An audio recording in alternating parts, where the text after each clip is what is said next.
Previously on Fun, Food, and I've cut Travel. him, I've pulled him, I've cut his bicep, there's the cut, there's his neck. So I started in traditional martial arts, Korean, Japanese, Chinese, and my father sort of went, oh, we need to find you Filipino martial arts. When my dad landed on Leyte in October of 1944, the Filipinos who came out to greet him were all the screamadors. They were all the guerrillas who were fighting the Japanese. So for the next year or more, he got to see lots of fights between Filipino screamadors and samurai sword wielding Japanese soldiers. Again, we teach the weapon first in this art. So to teach empty hands, it's not just put the weapons away and now let's do boxing. The weapon actually teaches the empty hand. Guys are fighting for, it's a contest between whatever, who's blustering, who's the biggest, whatever. When a man's attacking a woman, it's an entirely different thing. And the men in the class don't even understand what that's like because that never happens to them. And now, in addition to having, your own business, your own martial arts school, and students and private lessons and all that, do you have any ties to Hollywood, sure. Teaching, Sure, it's not something I've actively pursued. It mostly just comes to me. I've worked with lots of actors. Actors will be sent to me, especially for like pilots and or big feature films where they want the person to look authentic. And whatever it is, whether it's empty hand or weapons or firearms, so I can teach all of those things. So it's all about looking like they're real. That's what I get called for. I don't get called for the flying through the air and all the silly magical stuff. I get called for the authentic, hardcore stuff. So Close Quarters, the Jason Bourne series. Since then, there's just been a boom of that kind of fighting styles. It seems like. Unknown to most people because again, most people just think of the sticks Right. as Filipino martial arts, but there's empty hand stand-up fighting, there's kicking, there's boxing, there's grappling. In fact, boxing as we know it in the United States is actually Panantukan is Filipino boxing. If you remember old boxing used to look like this. Yeah. All of a sudden it turned around to this. That's because there was a knife in each hand. If you do this, you'll cut yourself. So it totally changed the history of boxing from the early 20th century on. So Okay. it's all Filipino.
So what I'm going to talk about today with you is a really simple principle, and it's going to make sense very quickly.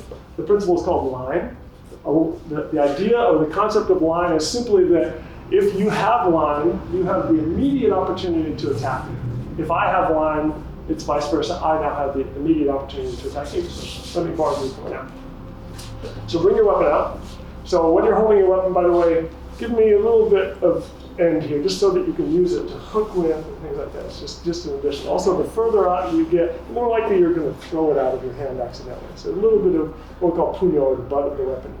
So it's not a drumstick, so don't put your thumb on it, because if you hit really hard like that, anybody who's hammered nails, imagine what it will do to your thumb. Okay? So you don't want to hold it like that. You want to hold it like this. So if you've attacked me and I've blocked, who has a direct path to the other person? Don't I have a direct path? Yes. Don't you not have a direct path? Right. Bingo, that's mine. I now have a line. So in defending myself and doing a defensive action, I have acquired an advantage. I haven't just stopped you from attacking me, I've also gained the opportunity and the advantage of being able to attack you before you can attack me. This is giant. If you don't understand line, then you'll die. Basically, the person who understands it instantly has the advantage. Eskrima, the word eskrima just means fencing. So this is a form of fencing, just like the katana would be, the samurai sword, or the rapier in European fencing. Same principles apply. Again, principles being universal. So when I defend myself, I immediately acquire line. So when you watch old swashbuckler movies and you see the ting, ting, ting, ting, ting, all sorts of they're fighting really for two things. They're fighting for distance and they're fighting for line.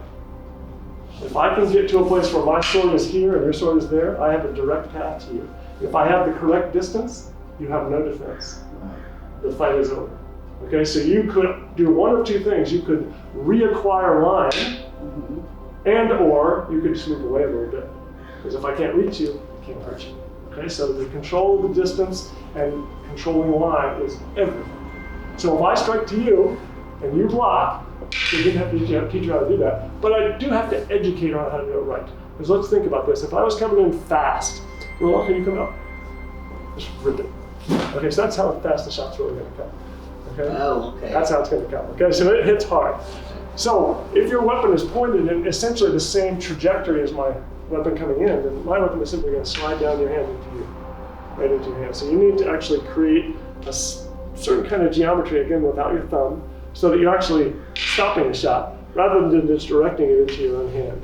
You see what I mean? So right away, how hard is it going to be for you to remember that? It's just common sense. As soon as I show it to you, bing, light goes on. Okay, so that's the way the whole art is designed. It should just make sense from the get-go. So when you block like this, now I can no longer reach you, and you can immediately reach me.